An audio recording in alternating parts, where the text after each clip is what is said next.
let's go on to the presence of the Lord. Let's prepare ourselves to the Word of God. At sa mga sandaling ito tayo ay mag-anticipate ng kanyang pangungusap sa ating kalagitnaan.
Salamat, Panginoon, sa isang malaking biyaya mo, isang malaking privilege to gather in your name sa isang masarap na panahon, O Diyos, mabuting panahon na iyong pinagkaloob to celebrate, to offer thanksgiving sa iyo sa ministry na iyong pinagkaloob sa dakong ito. We thank you, Father God, sa mga panahon na iyong pinahiram, kalakasan, bawat isa, karunungan na mula sa iyo sa mga panahon na ang bawat isa ay gumagawa ayon sa iyong pagtawag, ay sa iyong kalooban. Salamat, Panginoon, at mula pa kanina ay nagagalak ang puso ng bawat isa. Ang aming mga puso ay nagagalak sa iyong presensya, sa iyong mga ginawa sa nakalipas na mga panahon. Mga bagay na ginagawa ngayon at mga bagay na iyong inihanda na gagawin sa ministry. Panginoon Diyos, sa iyong lahat ay aming binabalik ang papurit pasalamat. Salamat sa mga awit ng aming mga puso. Higit sa lahat, salamat o Diyos dahil meron kaming Panginoon na sumusubaybay at nag-iingat ng aming mga lakad, ng aming mga bahagi sa iyong ministeryo. May Panginoon na siyang umaabot sa bawat isa sa uling mga araw na ito. Kaya salamat, Panginoon, sa iyong banal na presensya at kami patuloy na umaasa lamang sa iyo na ikaw patuloy na maungusap at magbabahagi ng iyong mga salita upang kami patuloy na turuan pa, patuloy kami palakasin at akayin ng iyong mga salita. Sa iyong lahat ng kapurihan, pasalamat sa tanging pangalan ng Panginoong Kristo Jesus. Amen. Ating palapakan ng Panginoon. Praise the Lord. So lahat ay malaking makaupo sa pagkakataon na ito.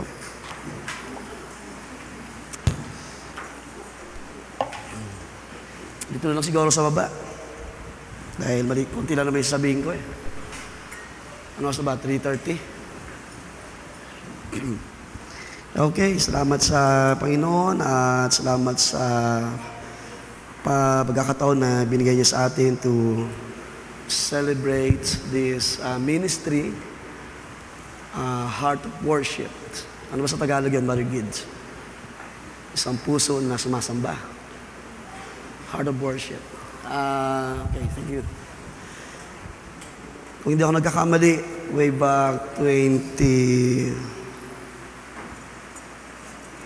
11, 12, yung mga panahon na yon na nag-start yung idea patungkol sa heart of worship. Naalala ko pa, meron na i-print na t-shirt noon eh, heart of worship yung nakalagay. Yung sa akin yan, naluma na eh. Tanggal na yung mga text niya.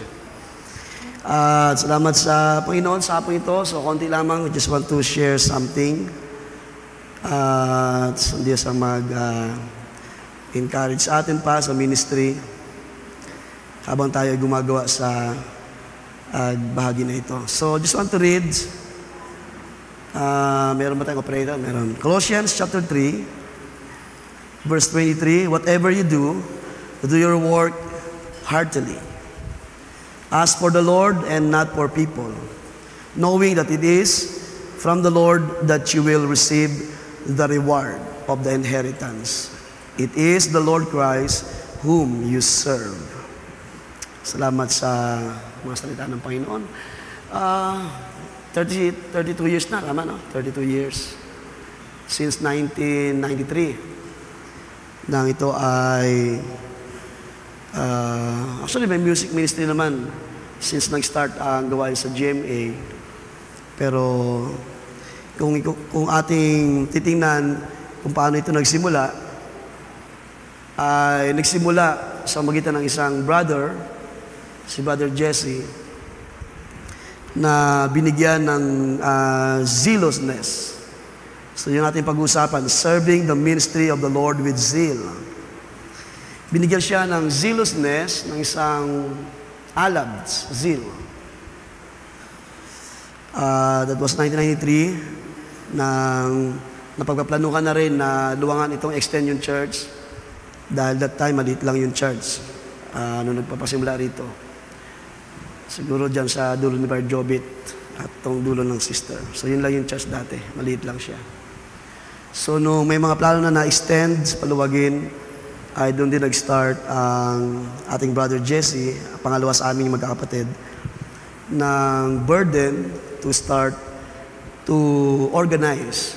So hindi naman natin sinasabi na hindi organized before, nung sa JMA pa yung ministry. Pero isang bagay na gusto niya lang na mas bigyan ng pansin, mas bigyan ng panahon at magbigay ng panahon sa music. Nung sila nag-start, Brother Jesse, Pastor Jonathan, sila mga musician that time, Brother Samuel, at sa mga hindi nakakaalam, yours truly. So kami yung mga nag-start noon, nag-gitara, si Brother Jesse nag-bass. Wala pang that time, nag-start ay wala pang drum. So, unfortunately, bago pa talaga lubusan na ma-establish ang music ministry, ay kinuha na siya ng Panginoon. So 1993, that was October 1993. So hindi na niya talaga na witness yung the rest ng progress ng ministry. Pero nung nagsisimula ay nandun siya. Siya yung talagang nagbigay ng zealousness para magpatuloy o magsimula na mas ma-organize ang music ministry. So kung hindi ako nagkakamali, yung first time na nagkaroon ng electric guitar at bass guitar ay galing yan kay Brother Frank, kung hindi ako nagkakamali. Brother Frank donated or nagpadala siya ng offering. At kung meron man siguro na i-share, I don't know, sa mga ilang kapatiran. Pero pagdating na 1994, nung naluwagan na itong church building, Doon lumitaw yung drum, kung hindi ako nagkakamali, nagkaroon ng drum set. Drum set, hindi ko na rin maalala kung paano yun na i-provide. Donated. Brother Roger yun, tama. Brother Roger. Wala na siya ngayon pero siya ang na burden para siya ay magbigay ng drum set. And then, so wala pang organ noon that time, 94, 95, ay nagsimula namang magkaroon ng burden yung youth ministry at doon din lumitaw yung organ na first time nagkaroon tayo ng organ, tinulog-gulugan natin. Terakel, di ba? Yung mga nauna sa atin, Barbuboy. Si Barbuboy? Wala. So, nilulugan namin yun, yung may mga trabaho noon. 1994, nag-start na rin ako mag-work nun sa Caloocan kami. So, kahit paano ay meron na ring income and then nakaka-share ng kaunting tulong para mahulugan yung first ever na organ, Yamaha. Okay, so yun ang start ng music ministry. Bagamat hindi man bigyan talaga ng tawag niya ng taon-taon na Thanksgiving o anniversary. Pero nagpatuloy ang music ministry at kahit wala na si Brother Jesse, Pastor Joe ay siya rin ang talagang nag-take over din. And then lumitaw ang kanina may binabanggit si Brother Mike na he's so proud and overwhelmed. Pero that time, 1995, pinalito ng Panginoon yung Rapture Bands. Hindi na na-revive Wala na yung mga Bar Samuel. Siyempre, nagkakaedad na. Wala na. Doon lumitaw yung Rapture Bands. Siyempre, mga kabataan, enjoy yung panahon na mayroong ganong tawag niyan, pangalan na Rapture Band. Kapag may mga convention, mga youth fellowship, kahit paano, naging bukang bibig. Ito yung mga Rapture Band. Barjeho, isa sa mga pianista. Barjeho, ako, si Bar Sam, Pastor Joe, at si Brother Boy Calob, pero hindi naman siya masyadong, nag-assist lang siya. And then, nagpasimula na rin si Pastor Eli, yan, early 2000 siguro yun. Brother Jobit, yan, nandito sila. Hanggang sa limitaw na sila Barmoy, at yung mga iba pang mga musician. Okay, so doon nagsimula yung tinatawag na zeal through our late brother, Brother Jesse. So I just want to talk lang 30 minutes itong tinatawag na serving the ministry of the Lord with zeal. So ano inyong naintindihan sa part na ito? Speaking of zeal, ang sabi dyan, whatever you do, do your work heartily. So yung salitang paggawa ng buong puso ay nangungusap yan ng zeal. It speaks of zealousness. Alab, buong kagalakan ng paglilingkod sa ministry. At iyan ay nagpapakita rin ng buong buhay. It speaks of the whole life na yung ibinibigay sa ministry. Ang zeal is often associated with a fervent spirit.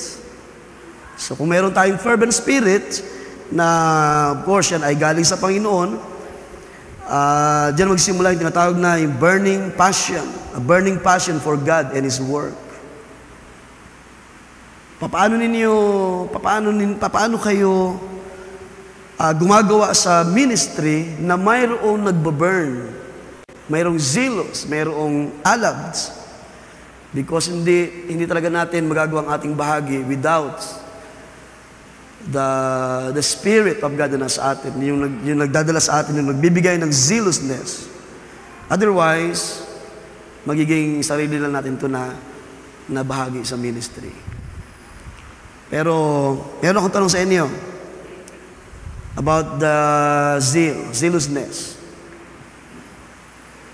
Kung inyong i-rate ang inyong sarili, if you will rate yourself doing the work in the ministry, from 1 to 10, and 10 being the highest, being the best, sige nga, within yourself, of course, di mo naman kailangan sabihin. Bigyan ko kayo ng 10 seconds to think. how you will rate your zealousness sa ministry. 10 seconds. Sige, isip tayo. So, kayo lang nakakaalam nun, of course. At ang Panginoon. 5 seconds. Okay.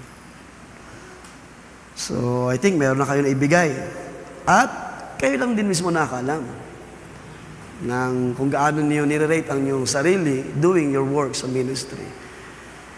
At dahil ito ay nagpapakita ng tinatawag na buong buhay natin ay ating binibigay sa Panginoon, sa ministry. Pag ating babalikan itong Psalms 103, verse 1, sabi ni Han David, "Bless the Lord, O my soul, and all that is within me. Bless His holy name." So ito ay tumutukoy sa isang uri ng pagsamba na siya ay nagpapahayag, ang aking buong buhay, all that is within me, ay magpupuri sa Diyos. At kung pag-uusapan ang work in the ministry, dito ngayon lalabas yung zealousness ninyo sa gawain. Doing the work of the doing the work in the ministry, at kung paano niyo nirate ang inyong sarili sa gawain, lahat tayo ay mauuwi dito sa binasa natin sa Psalms. All that is within me. So that is serving the Lord with all your heart. Yung buong being mo, yung buong ikaw. Kaya pag pinag-usapan yung tawag niyan paggawa sa ministry, ay hindi lang talaga ito part ng buhay natin. Naabot niyo ba mga sisters? Hindi lang ito talaga bahagi. So it's about the life na ibinigay ng Diyos sa atin, yung kalakasan na meron tayo, yung biyaya na meron tayo. In short, it's giving what is the best in you, it's giving what is, kung ano yung kalakasan na ibinigay ng Diyos, well, hoping and praying. So kayo ang nakakaalam, kayo ang nag-rate sa inyong sarili, how's the zealousness na meron kayo, kung paano ito gumagawa at paano niyo ibinibigay. But, however, dahil kahit man ako ay naging honest, kung i-rate ko ang aking bahagi na ginagampanan sa ministry, ay hindi ko pa talaga lubos na nagagawa. The same thing sa ating lahat, sa inyo. Kaya I doubt kung merong mag-iisip, Panginoon, number 10 na, binigay ko ng lahat. Pero, the truth is, hindi pa natin naibigay ang lahat. So, kung paano ninyo nirate ang inyong bahagi sa ministry, kayo nakakaalam. Pero, as the scripture says, gawin natin, sabi doon, gawin natin ang ating bahagi heartily, as for the Lord and not for the people, knowing that is from the Lord that you will receive the reward of the inheritance. It is the Lord Christ whom you serve. Dahil hindi naman talaga tayo sa tao naglilingkod. Hindi ipinanganak ang music ministry dahil merong isang brother. Siya ay ginamit lamang para ito ay may push, para ito ay ma-build, ma-establish. Kaya salamat sa mga ganung tao, sa mga ganung may zealousness. Na ang malungkot lang na bahagi ng story is kinuwagan siya ng Panginoon. So hindi niya na namitis talaga yung progress na nangyari. Meron pa nakalimutan. Yung youth choir ay version 2 na yan ng music ministry. Dahil noon ay nag-establish na rin ang youth ministry noon ng choir sa pamumuno ni Brother Haro. Brother ba yun? Basta Brother Haro. At nasimulan ang Eaglets Choir. Youth ministry. Brother Job, nabutan ba yun? Hindi na siguro. Nabutan mo? Sinakabot dito, si Ate Raquel, si Andrea, yours truly, and Sister White, Sister Mona, kasama pa yan doon sa youth choir. Sa mga brothers, Brother Jobit na lang. Pero yung mga una-una pa, wala ka pa eh. No, wala ka pa. Actually, si Bar Jesse nandun pa, nakaabot pa siya noong time na yon sa youth choir na na-establish. At compare ngayon, siyempre, mas mahirap ang sitwasyon noon. Wala pa ng sakyan eh. Kaya maparad yung mga sakyan ngayon. Kanya-kanyang commute, kanya-kanyang punta sa practice, kanya-kanyang pagtupad sa kanilang zealousness. At sabihan ng Panginoon, nag-run din ng choir ng siguro mga 3-4 years din siguro. Sa mga convention, sa mga quarterly joint fellowship, hindi maaaring hindi aawit ang youth choir. At isa pa, nagsimula rin, actually youth ministry naman yon, na-build din yung tinatawag na capstone, the capstone. At kapag may mga tawag niyan, quarterly youth fellowship, ang inaabangan ng mga young people sa ibang mga churches ay mag-distribute ng capstone na journal, na isang journal sa panahon na yun.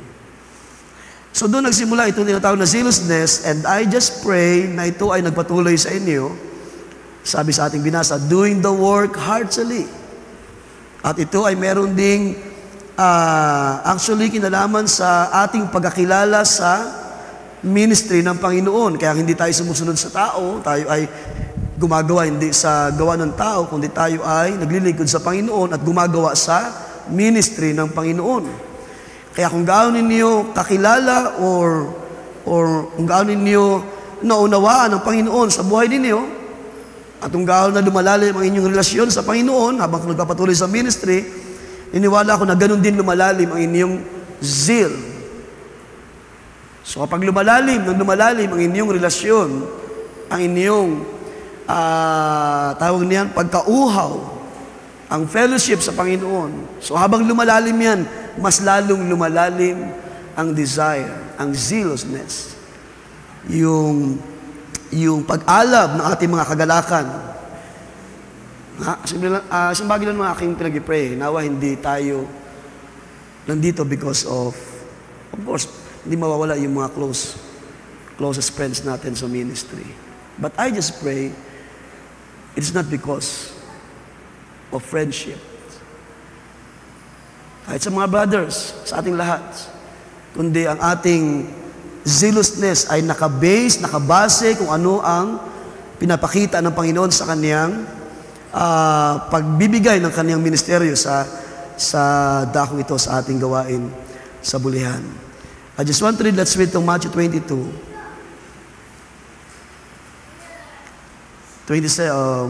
verse 37.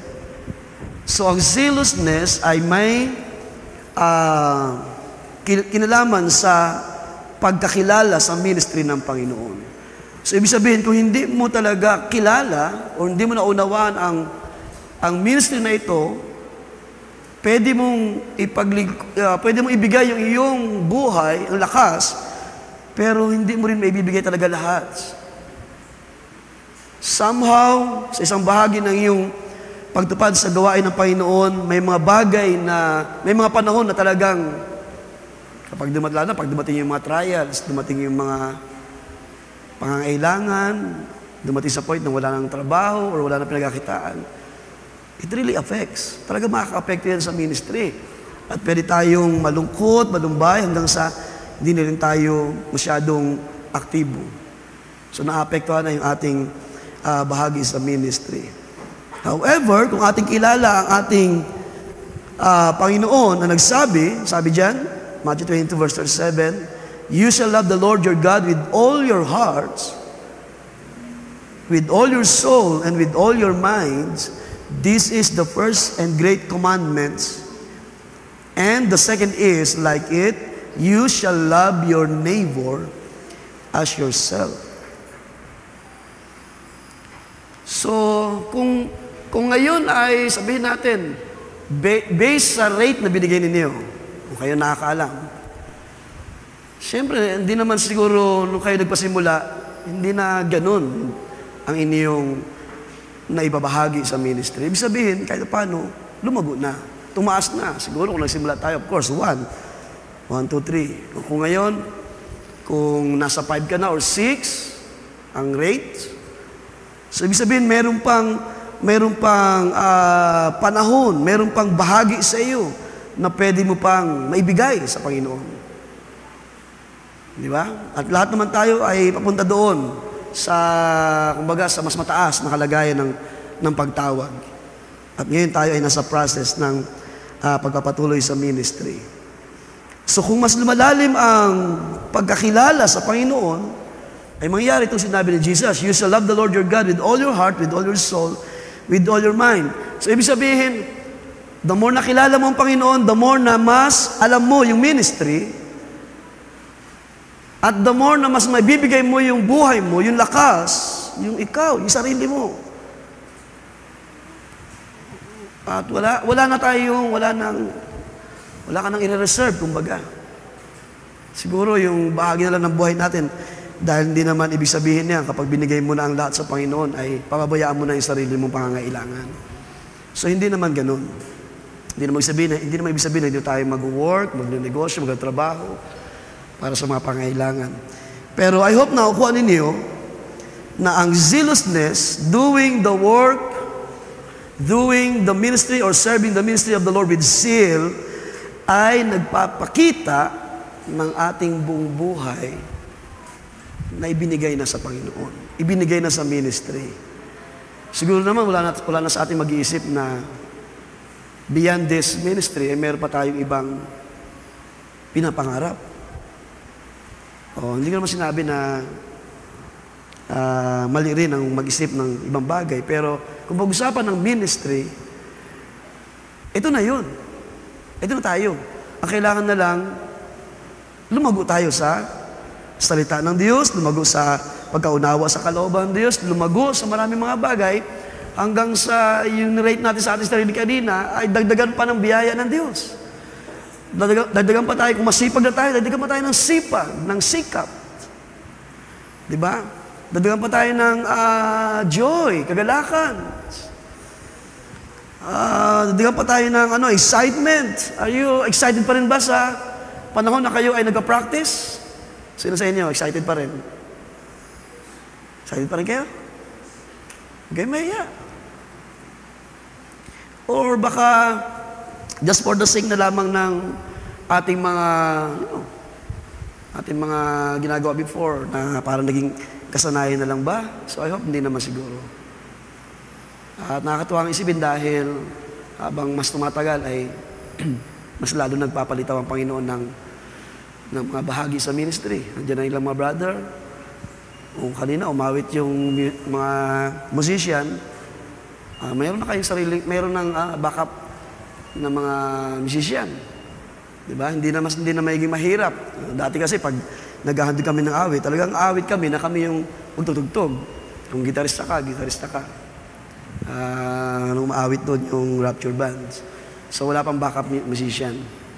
Kaya salamat sa Panginoon na nagpapalitaw na ang Panginoon ng mga bago pang bahagi ng ministry sa brothers at sa mga young sisters. Ganun din naman sa mga backup natin, sa mga singers natin. So, gaano ninyo kakilala o gaano ninyo naunawa ng bahagi na ito? Because sabihin dyan ni Jesus, you shall love the Lord your God with all your heart. That is also means you will love the ministry with all your heart, with all your soul, with all your mind. Ibibigay mo sa ministry ng Panginoon ng iyong buong lakas, buong pag-isikap, buong tiyaga. So yung zeal, gusto ko pang bigyan din ng kaisipan. Ang zeal can motivate believers to persevere in their faith even when facing trials and opposition. For the past 32 years, marami na rin pinagdaanan ng music ministry. Marami na rin umalis, marami mga nilagay ang Panginoon. Marami na rin, kumbaga, ay nawala at hindi hinayaan ng Panginoon na mabakante. So ang Panginoon ay napapalitan ng mga bagong musicians and singers. By the way, nung nagsimula ang music ministry, ay wala pang mga backup singers. Anong taon ba nagsimula yung backup singers?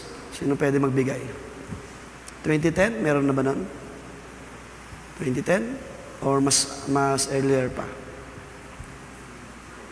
Mga ganon.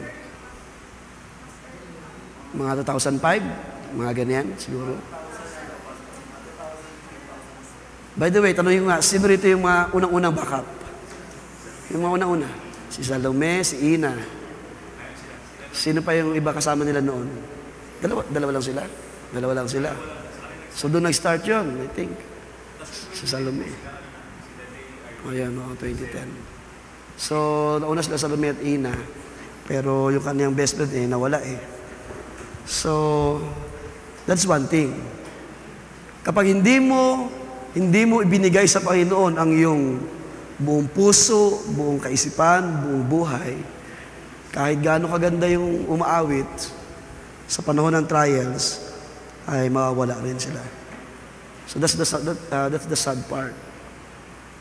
Napanghinayang yung boses, of course, yung talents, yung gift, yung kaloob. Pero sa atin na nandito ngayon, habang tayo ay nagpapasalamat sa Panginoon, I just pray, I hope, na itong sinabi ni Jesus na ating ibibigay, ating iibigin ng Panginoon. So pag-iibigin mo ang Panginoon, katumbas na rin yan ang pag-ibig sa ministry ng Panginoon, of course.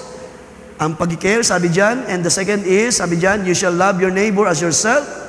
At kung mahal mo ang Panginoon, mahal mo ang ministry, hindi rin pwedeng hindi mo ibigin ang bahagi ng ministry.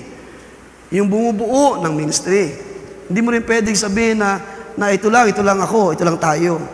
So lahat tayo na bumubuo ng ministry, mga kalalakihan, mga kababaihan, at gaano man kalaki kaliit ang ating part, bahagi, as long as you give it all, binibigay mo lahat ng iyong lakas, panahon, kung maaari lang.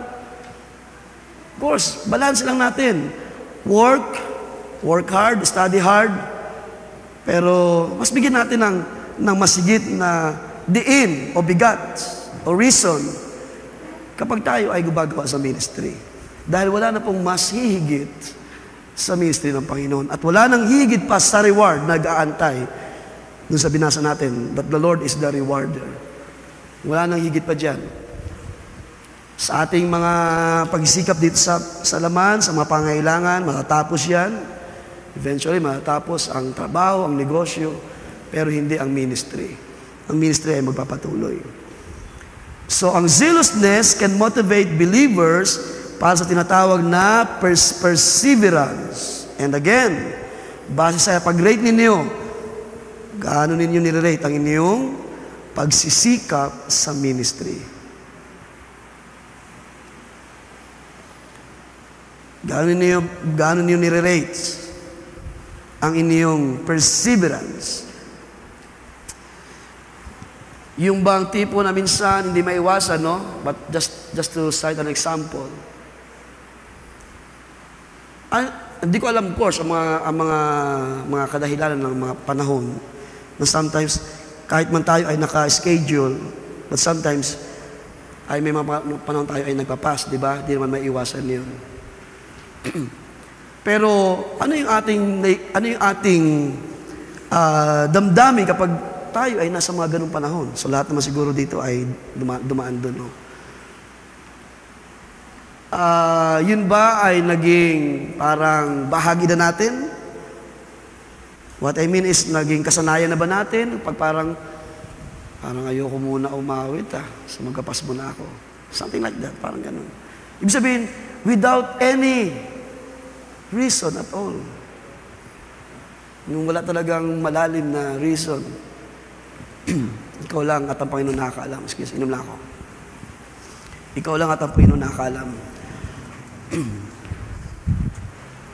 So, I hope, kailangan lang ako. Kaya kung paano nyo i-rate ang inyong pag-isikap, doon nyo makikita. Kapag tayo ay nasanay sa ganung bagay, huwag na akong mangyari, no, na I pray na yun ay ma-overcome natin. It's because bahagi yun ng order, kaayusan, na kapag na-organize na isang bagay, na-schedule na, nailagay na, naayos na, and then suddenly meron tayong, do hindi maiwasan talaga sa mga panahon na totoong kailangan, or meron talaga tayong mga mabibigat na reason. Pero kung tayo ay nasanay sa mga ganung mga bagay, well, I pray na tayo ay palaguin ng Panginoon. Para mangyari sinabi ng Panginoon na kailangan natin ibigay ang buhay natin sa Diyos. Sa ministry. Sabi mo nga sa ilang mga young people, sacrifice kailangan mag-sacrifice. Kailangan talagang minsan ay sikapin natin. Umulan, bumagyo, ano pa, kahit walang-wala ka na, pwede ka naman sigurong, Panginoon, hiram mo na ako sa G-credit, wala lang talagang pamasahe. So, ibig sabihin, may paraan eh. Diba? Nahiya akong mag-chat kay sister, kaya G-credit na lang muna. May pamasahe lang. Diba? So, yun ang gusto ko lang pakita sa inyo, no? Ano ba ang laman ng ating mga puso ngayon? By the way, ano ba ang reason natin why we're here? Ano ba yung dala ninyong pasalamat sa Panginoon sa munting Thanksgiving anniversary na ito? So, I know lahat kayo meron. At ano man ang inyong mga reason ng pagpasalamat sa Diyos, kayo na nakaalam. But I pray na ito ay naging bahagi ng mga gawa ng Diyos sa buhay ninyo, na kayo naging bahagi ng music ministry. Na ito yung parang nagpupuno sa inyong mga longing, sa inyong mga desire, na hindi kayang punuan ng mga bagay sa sanlibutan, hindi kayang punuan ng mga kaibigan sa labas, mga tao sa labas. At sino sa inyo, while doing the ministry, ay merong isang parang malaking achievement. Merong parang isang malaking accomplishment. I pray na maranasan natin yan because, ulitin ko, we're serving the Lord, that is Christ. Yung binasa natin kanina. Hindi tayo naglilingkod sa tao. Hindi tayo nagbibigay lugod sa tao. We're serving the Lord, which is Christ, sa ministry, at tayo kumikilos sa kanyang ministry din. At nawa, habang tayo nagpapatuloy, ating pang maibigay ang mga pag-isikap, ang pagtitiis sa ministry, pagtsatsaga, parod parito. Halos every Saturday, nagpa-practice, nag-aaral, may mga personal study pa kayo na ginagawa, at kung ano pa, mga bagay na inyong sinisikap. But I pray na base doon sa rate na binigay ninyo, ay ito rin yung maging portion ng perseverance. Pero hindi ito matatapos, of course. Laging mayroon pang blessing. May biyaya pa ang Diyos para yung kung binigay mo man sa iyong sarili ay 5 or 6 or 7, ay madagdagan pa ng Panginoon eventually habang lumilipas ang mga panahon, habang tayo ay nagpapatuloy sa ministry. Mamaya ay siguro, hindi ko lang kung napag-usapan niyo sa inyong meeting, ay awitin natin sa closing yung Heart of Worship. Ang sabi dyan, quote ko lang, sabi, I'll bring you more than a song, for a song itself is not what you have required. Kaya kung pag-uusapan ng zealousness ng bahagi natin sa ministry, ay hindi naman talaga pinag-uusapan yung skills, ability, ano man ang ating mga bagay na natutunan, na acquire. Dahil kahit gaano nga kaganda yung boses kung walang Panginoon, di ba? Kita nyo, yung isang young people ay mas pinili pa ang lumayo sa ministry kaysa magpatuloy. While his voice ay hindi talaga mapahindian. Meron talagang gift ng boses na maayos, maganda. Pero nakapanghinayang dahil nasayang dahil lamang sa mga bagay sa lupa. So I just pray na maging ganun ang ating puso ngayon. Kung hindi pa natin naibigay sa Panginoon, then ibigay na natin ang buong lakas, buong talino, buong kaya na magagawa natin sa ministry, at yung rate na ating binigay kanina ay dagdagan pa ng Panginoon, pataasin pa ng Panginoon, dahil ang totoo naman talaga, ang bottom line naman talaga dito is, hindi ang ating mga kakayahan, kundi siya, ang Panginoon na tumawag sa atin. It's all about the Lord. It's all about Jesus. It's all about His ministry. At kung atin nakita ang bagay na yan, I hope na pagigihan pa natin. Dagdagan pa tayo ng pag-isikap ng Panginoon, dagdagan pa tayo ng kalakasan, at maging goal natin this coming year na mahigitan pa yung bagay na nagawa ko na before, last year, nagawa na natin last year, ay mahigitan pa ng biyaya ng Panginoon. So it's all about the Lord. It's all about the zeal in our hearts. Ang sabi ni Pablo, paalala ko lang ito, Romans 12:11, not slothful in business. So I hope, wala naman sigurong ganun sa atin. Sabi dyan, huwag kayong maging tamad sa pagsusumikap. Sabi dyan, fervent in spirit, serving the Lord. Huwag mga tamad sa pagsusumikap, kundi maging maningas sa espiritu, dahil yun naman talaga ang kailangan natin, while serving in the ministry, mapaglingkod sa Panginoon. Sa ibang version, never lacking in zeal, but keep your spiritual fervor serving the Lord. Keep your spiritual fervor. Ano ibig sabihin ng fervor? Intense and passionate feeling. So, inyo na bang na-exercise yan? Intense and passionate feeling. Pag sinabing intense, hindi naman siguro kalampagan ng mga instrument. Hindi naman siguro gano'n, no? Na intense, na sobrang iingay, iyawan. Na ang resulta ay magulo na pakinggan. Kundi intense in our heart, mas malalim na relasyon sa Panginoon. Mas malalim na desire, mas malalim na pagmamalasakitan sa isa't isa, mas malalim na pagkauhaw sa mga gawa pa ng Diyos. Dahil isang beses ay binigyan ko na rin ng time yan na na-discuss natin yan na ang mga kaloob ay hindi na mababago. Of course, sabi ng Scripture, gift and callings are without repentance. Pero hindi doon matatapos ang pagkilos ng Diyos dahil sa mga kaloob na meron tayo. Ibig sabihin, yun ay instrumento lamang ng Diyos para masigit pang ma-reveal sa iglesia ang purpose ng lahat ng bagay. Kanina, habang umaawit, tumutugtog, being a part of this ministry before,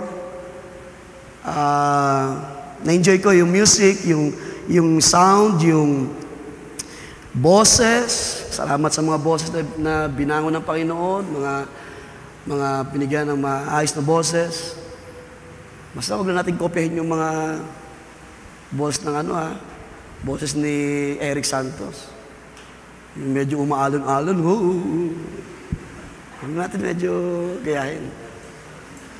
Mas simple, mas the best. Diba? Pero minsan, in a natural way, kung natural talaga na lumalabas, ibig sabihin, ganun talaga yung boses. Huwag na natin dagdagan. Siguro yun, kumbaga, kung ano na yung naibibigay mo na, kung ano yung natural na lumilitaw, ay yun yung paglingkod sa Panginoon. Dahil sabi nga ni Pablo, meron tayong mga sukat, ng mga measure ng mga kaloob. Okay, so it's about the seal in our hearts. Dalangin ko na bigyan pa kayo ng sipag ng Panginoon. Huwag maging tamad sa mga pagsumikap. Sabi ni Pablo, maging maningas. So yan yung tinatawag na keeping your spiritual fervor. So fervor means intense and passionate feeling. Speaking of passionate, sa mga musicians, I pray na meron na kayong passion. Pero dadagan pa ng Panginoon ang inyong mga passion. Yung desire, mga masalaling desire. Ganon din sa mga sisters, sa mga backup singers natin. Na dagdagan pa ng Panginoon ng passion, ng zeal, ng alab. Sino pa ba rito yung mga medyo nahihiya pa? Meron ba? Hindi naman tayo nagpapakapala ng mukha. Pero, hindi rin maganda na meron tayo, o tayo ay nahihiya pa rin hanggang ngayon. Because kung nandyan ang passion, ay ibibigay mo kung ano yung kaya mo ibigay sa Panginoon. Ibigay mo yung buong lakas, buong sikap, buong puso sa ministry, buong hagalakan sa gawain ng Panginoon. At siyan sa aking pinag-pray talaga na kaya nga maganda rin naging natin, set up. So sa mga backup singers na nasa harap na kayo para mas ma-develop ang inyong not self-confidence kundi confidence sa Panginoon. Okay, so last, sa Titus chapter 2, verse 14, sabi dyan, who gave Himself for us, that He might redeem us from all iniquity, and purify unto Himself a peculiar people. Kung inyong titingnan sa Greek word, ang word na peculiar, it means His own possession, God's own possession, sariling pag-aari. So tayo ay nilinis, tinawag, niredeem, tinubos mula sa kasalanan at nilinis ang ating mga puso at tayo ay ginawa sa kanyang sariling pag-aari ng Diyos. Unto Himself a peculiar people, zealous in good works. So doon talaga tayo dinala ng Panginoon. Just grateful sa blessing, sa biyaya ng Diyos sa nakalipas na 32 years sa music ministry.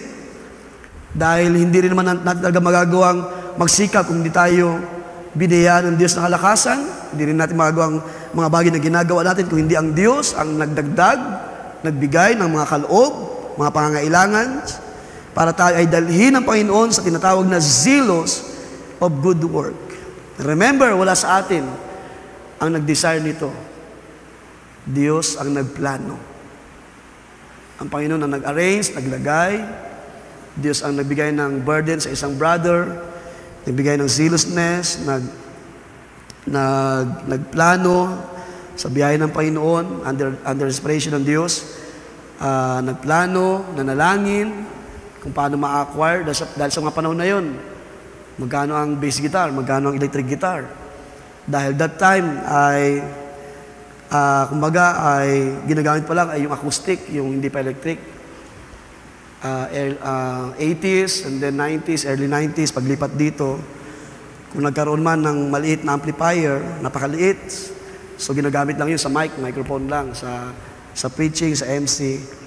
Pero pag-awitan ay acoustic. So kung paano na-produce, paano lumitaw ang mga blessing, ang mga provision, ang Diyos ang gumawa ng paraan.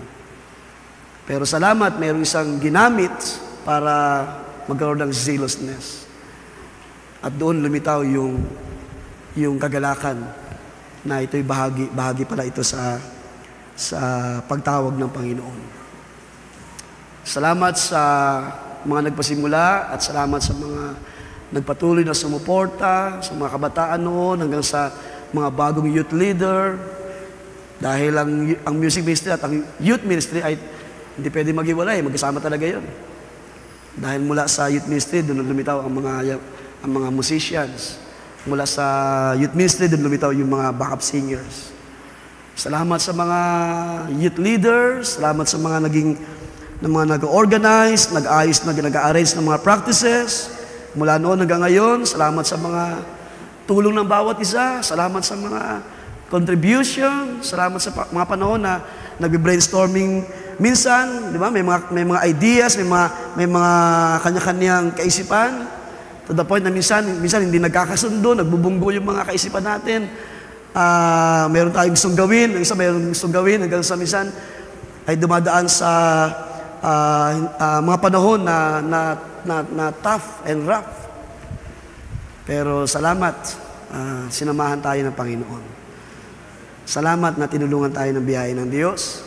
Nagpatuloy ang music ministry. At salamat sa mga pagsusumikap, salamat sa mga pagtitiis ng bawat isa. I pray na dadagan pa ng Panginoon ang zealousness. At bantayan nyo ang inyong sarili. Dahil kung paano nyo nirate ang sarili nyo ngayon, dapat ang goal nyo is malampasan yung rate na ito sa following year at sa mga panahon pa na darating. Ang Diyos ang magpala sa bawat isa. Ating palapakan ng Panginoon, mga kapatids. Para sa Panginoon una, palakpak para sa mga musicians, palakpak sa mga singers, sa mga backup singers natin, at sa mga song leader. May song leader tayo rito. Sino ba? Mga nag-MC. Si Brother Mark, nag-MC. Sa Panginoon lahat, mauwi ka po rin pasalamat at sa mga bagong sibol, mga sumisibol sa music, mga backup singers na sumisibol, sa bumubuo ng youth choir. So blessed dun sa last Sa last offering, anong inawit nila? Inawit niyo? He still speak. So, kung ako ang magre-rate, since 3 years ago na, nang ma-revive ang choir, somehow, by the grace of God, it improves. Pero, tingnan natin yung mas maganda pang bagay. Hindi pa ito yung lubos na ginagawa ng Panginoon. So, may mga bagay pa siyang inihanda sa atin upang ating lakaran sa uling mga araw na ito. Tayo muna yung manalangin, pasalamat. Panginoon namin Diyos, muli po ay binabalik namin sa iyo ang mataas na papulit pasalamat sa ilang mga bahagi ng Scripture na ipapaalala sa amin kung paano kami magiging mas magsumikap pa, O Diyos, sa ministry na yung pinagkaloob sa gawain na ito. Salamat, Panginoon, sa mga na-provide, unang-una sa iyong provision, na-provide ng bawat isa na sila rin naman, Panginoon, ay umaasa rin sa iyong biyaya, O Diyos. Salamat sa mga naging bahagi ng music ministry. Salamat, Panginoon, sa patuloy na pagsasakripisyo ng bawat isa, paglalaan ng mga panahon, paglalaan ng mga oras, pananalangin. Dahil mahalaga rin ito, Panginoon, na aming gawin, na bago namin gampanan ang aming tungkulin, ay meron na kaming ipinaabot na panalangin sa iyo. Umaasa na ikaw ay patuloy na kikilos, gagawa, magsasaayos ng lahat ng bagay sa bahagi na ito. Panginoon, ikaw ay aming tinataas, ikaw ay aming pinupuri, pinapasalamatan. Salamat, O Diyos, sa kalakasan na ipinagkaloob sa bawat isa. Salamat sa mga wisdom, salamat sa mga karunungan, salamat sa mga nakikipagtiis, salamat sa mga malalawak ang pag-unawa, salamat sa mga patuloy na nag-i-encourage dahil hindi maiwasan, Panginoon, ang ilang mga misunderstanding, ilang mga bagay na minsan hindi pagkakaunawaan. Lahat kami ay nasa proseso pa, O Diyos, ng patuloy na iyong paggawa sa mga panahon na ito. I just pray, Lord, that you will continue to bless this ministry.